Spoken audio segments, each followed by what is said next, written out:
हमार शादी सेट हो गई। का डीजे डीजे डीजे ये कौन बीमारी हो गई हो? ई बीमारी ना हो, ई डर हो। लागत है कि तारा सदिया में हमारे डीजे बजावे के पड़ी। डीजे ऐसे मुंह से मत बोला जाए। तो कहाँ से बोली? सुना सुना यार तोरे हो गई शादी हमरा के तू भूल जाइहा अब करी ना तू इंतजार। सुना सुना यार तोरे हो गई शादी हमरा के तू भूल जाइहा अब करी ना तू। Low battery, please charge.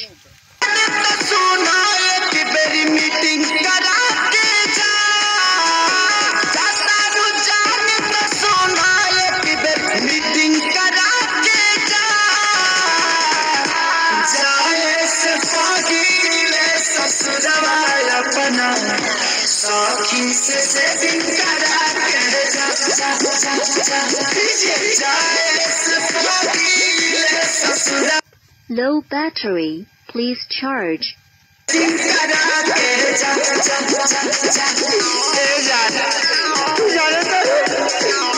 तू जब से मिले लू तो बुझाला कि राशन के परी से मिलल बनी। गलती हो रहा है, राशन नहीं राशन, डिप्रेशन है, डिप्रेशन सिचुएशन।